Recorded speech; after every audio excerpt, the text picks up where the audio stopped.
चलिए और अब रुक करेंगे अगली बड़ी खबर की ओर, जो कि देहरादून से ही सामने आ रही है, यानी कि चार धाम में अब वीआईपी दर्शन नहीं होंगे। बड़ी खबर, बड़ी महत्वपूर्ण खबर सभी उन श्रद्धालुओं के लिए जो कि इस बार चार धाम की यात्रा करने जा रहे हैं। जहां आपको बता दें कि इस बार चार धाम में वीआईपी दर्शन नहीं किए जाएंगे। 15 दिन तक वीआईपी दर्शन नहीं होंगे। मुख्य सचिव राधा रतूड़ी ने ये पत्र जारी किया है, जहां सभी प्रदेशों, केंद्र शासित राज्यों को ये पत्र भेजा गया है। 10 मई से चार धाम की यात्रा शुरू होगी, लेकिन इस बार 15 दिन तक कोई वीआईपी दर्शन नहीं किया जाएगा। यात्रा को लेकर श्रद्धालुओं में भारी उत्साह है। सुविधाजनक दर्शन के लिए यह फैसला लिया गया है, जहां आपको बता दें कि 25 मई तक चार धाम में वीआईपी दर्शन नहीं किए जाएंगे। बड़ी महत्वपूर्ण ये खबर, जहां आपको बता दें कि चार धाम में अब वीआईपी दर्शन नहीं होंगे। 15 दिन तक के लिए वीआईपी दर्शनों को बंद किया गया है। मुख्य सचिव राधा रतूड़ी ने खुद इस बात के आदेश दिए हैं। पत्र उन्होंने जारी किया है, जिसमें यह साफ लिखा गया है कि इस बार 15 दिन तक चार धाम यात्रा में वीआईपी दर्शन नहीं किए जाएंगे। ज्यादा जानकारी लेंगे, सहयोगी सोनू हमारे साथ बने हुए हैं। सोनू, इस बार बड़ा फैसला चारधाम यात्रा को लेकर लिया गया है कि 15 दिन तक कोई वीआईपी दर्शन नहीं किए जाएंगे। क्या इसके पीछे वजह रही और इससे कितना बदलाव होगा?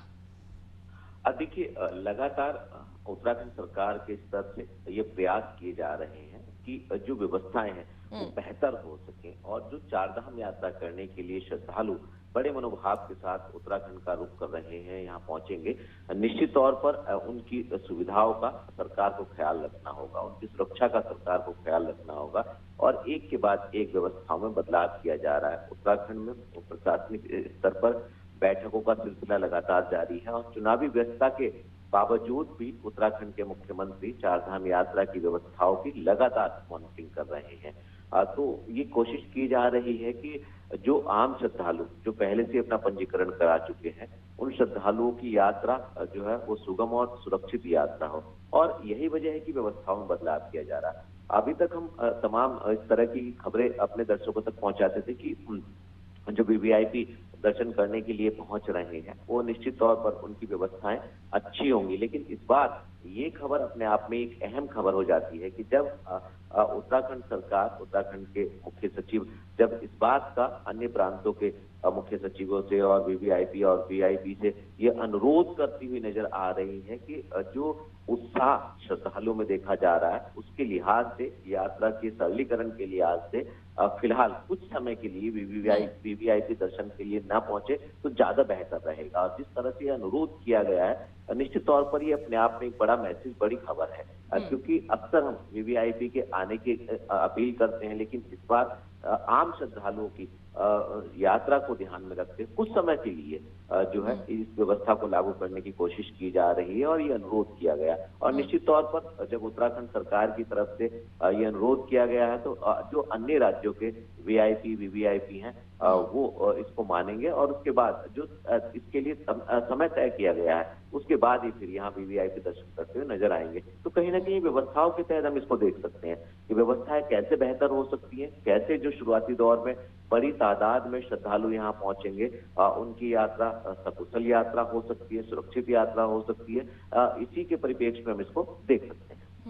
बिल्कुल सोनू, चूंकि यहाँ पर एक बड़ा फैसला वाकई लिया गया है सभी यात्रियों के लिए, सभी उन श्रद्धालुओं के लिए बड़ी महत्वपूर्ण खबर है जो वीवीआईपी दर्शन करना चाहते हैं, लेकिन 15 दिन तक जब ये वीवीआईपी दर्शन नहीं किए जाएंगे, इससे कितना बदलाव होगा और आपको क्या लगता है कि 15 दिन का ये जो फैसला लिया गया है ये कितना सही है, कितना हित में है और कितने बदलाव इससे उन सभी दर्शनार्थियों के लिए होंगे जो आम दर्शन करते हैं?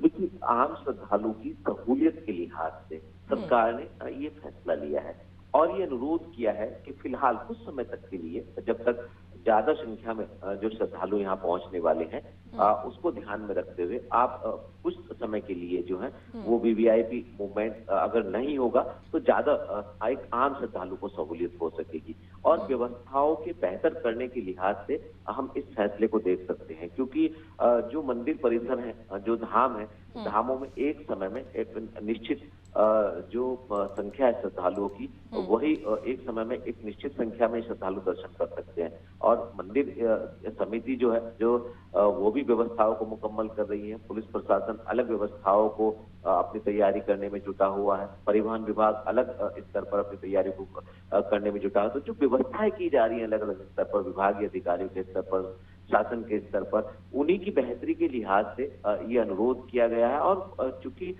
जब 15 दिनों का समय बीत जाएगा तब वीवीआईपी आएंगे, तो कहीं ना कहीं एक सहूलियत होगी वीवीआईपी को भी उसके बाद आने में, और जो आम श्रद्धालु उसको भी ध्यान में रखते हुए ये फैसला लिया गया। और उम्मीद ये की जा रही है कि इस दौरान वीवीआईपी नहीं आएंगे और उसके बाद फिर वीवीआईपी दर्शन करते हुए यहाँ नजर आएंगे और उनके पहुंचने का उत्तराखंड में सिलसिला शुरू हो जाएगा। बिल्कुल, यानी कि आम श्रद्धालुओं के लिए एक तरह से यहाँ पर दर्शन करना अब और भी ज्यादा सुलभ हो जाएगा और आम श्रद्धालुओं के हित के लिए ही ये फैसला लिया गया है। बहुत शुक्रिया आपका, बने रहिएगा और भी अपडेट्स।